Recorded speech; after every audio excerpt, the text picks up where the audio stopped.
আজকে দেখলাম যে শহীদ মিনারে আপনি আইএসএফ ইন্ডিয়ান সেকুলার ফ্রন্টে জয়েন করলেন। আগে ফোন করেছিলেন যে দেখতে ইন্ডিয়ান সেকুলার ফ্রন্টের সাথে আমি দীর্ঘদিন ধরেই তাদের শুভাকাঙ্ক্ষী হিসেবে আমি তাদের সাথে কাজ করছি এবং আমার মনে হয়েছে যে আজকে পশ্চিমবঙ্গে যে রাজ্য সরকার যেভাবে চলছে এবং বিশেষত সামাজিকভাবে অনগ্রসর যে অংশের মানুষ, গ্রামাঞ্চলের মানুষ, তাদের সাথে যে প্রতারণা করা হচ্ছে তার বিরুদ্ধে ইন্ডিয়ান সেকুলার ফ্রন্টই এবং নওশাদ সিদ্দিকী যিনি বিধায়ক ভাঙড়ের, তিনি যেভাবে লড়াই করছেন সেই লড়াই আমাকে আকৃষ্ট করেছে এবং আমাদের দেশের সামনে আজকে খুব বড় বিপদ।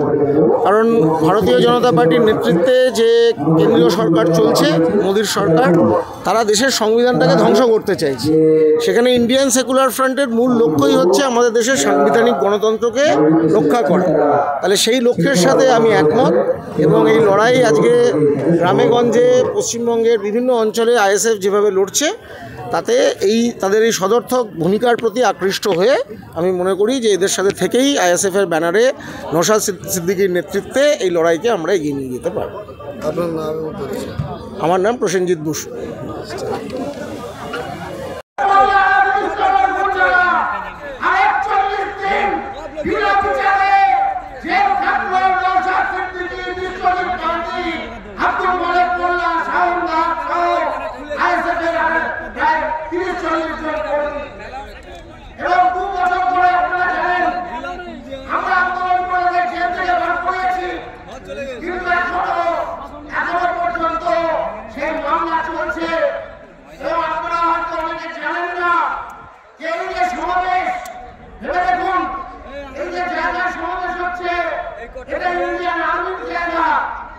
ইন্ডিয়ান আর্মি এক মাস আগে ইন্ডিয়ান সেকুলার ফ্রন্টকে অনুমতি দিয়ে দিয়েছে। হ্যাঁ, আপনারা সমাবেশ করুন,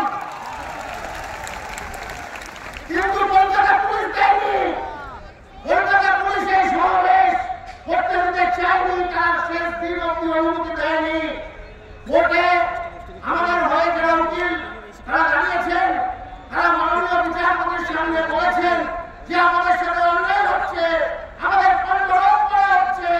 একটা নির্বাচিত জনপ্রতিনিধির কন্ট্রোল কিভাবে গণতন্ত্রের মধ্যে হতে পারে, এই প্রশ্ন তারা তুলেছেন।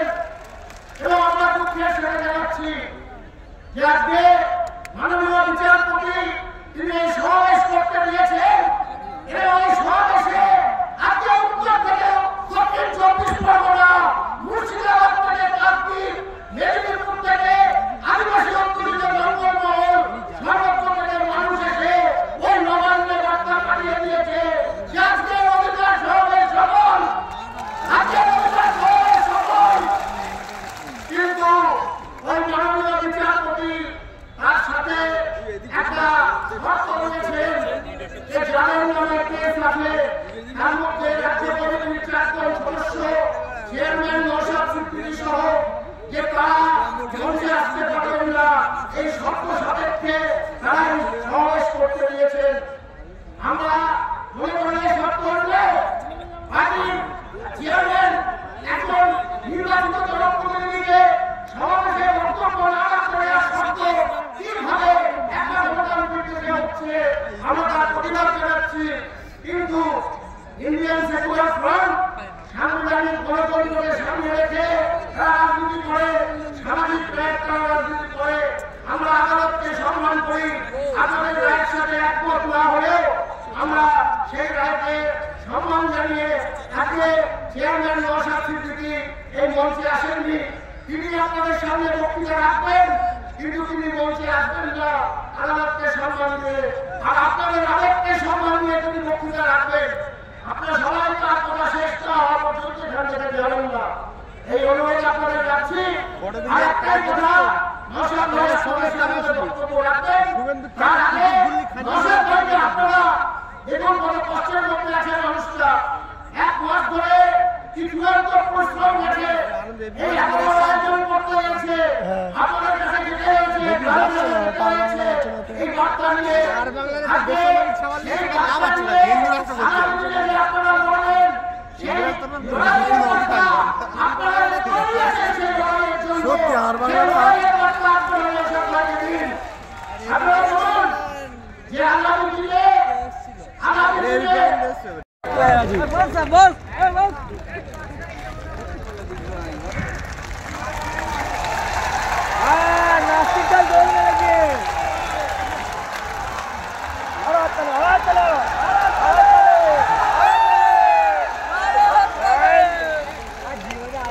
এই মহতী সমাবেশে অধিকার সমাবেশের সভাপতি শামসুল ইসলাম, মঞ্চে উপবিষ্ট ইন্ডিয়ান সেকুলার ফ্রন্টের রাজ্য কমিটি এবং জেলা কমিটির নেতৃত্ব এবং আমার প্রিয় ইন্ডিয়ান সেকুলার ফ্রন্টের কর্মী সমর্থক ভাই বোন এবং বয়োজ্যেষ্ঠরা, আপনাদের সকলকে সালাম, নমস্কার। আপনারা জানেন যে আজ থেকে ঠিক 2 বছর আগে এই নারী রাষ্ট্রপতি রোডে আজকের দিনে আইএসএফ এর প্রতিষ্ঠা বার্ষিকী যে সমাবেশ ছিল, সেই সমাবেশে যখন ভাঙড়ের মাননীয় বিধায়ক নওশাদ সিদ্দিকীর নেতৃত্বে ভাঙড় থেকে অসংখ্য মানুষ তারা এই সমাবেশের উদ্দেশ্যে রওনা হয়েছিলেন, সেই সময় আমাদের নেতা নওশাদ সিদ্দিকীর গাড়ির উপরে চেয়ারম্যান নওশাদ সিদ্দিকীকে এই সভাতে আসতে দিল না, কি বলবেন?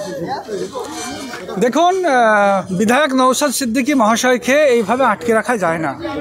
আমরা দেখেছি গতকালকে জাস্টিস তীর্থঙ্কর ঘোষ মহাশয়ের বেঞ্চে রাজ্যের তরফ থেকে যত রকম প্রচেষ্টা করা যায়, ইভেন অ্যাডভোকেট জেনারেল সাহেবকেও ওখানে লাগানো হয়েছে তাকে আটকানোর জন্য, কিন্তু বাংলার মানুষ আজকে এই শহীদ মিনারে শপথ নিয়ে গেছে যে তারা মাননীয় নওশাদ সিদ্দিকী মহাশয়ের সঙ্গে রয়েছেন এবং আগামী যে 26-এর লড়াই, সেই আগামী 26-এর লড়াইয়ে নওশাদ সিদ্দিকী এবং পীরজাদা আব্বাস সিদ্দিকী মহাশয়ের নেতৃত্বে বাংলার মানুষ, সংখ্যালঘু, পিছিয়ে পড়া আদিবাসী সমাজ, মতুয়া সমাজের মানুষ, তারা কাঁধে কাঁধ মিলিয়ে তারা নতুন সরকার গড়বে।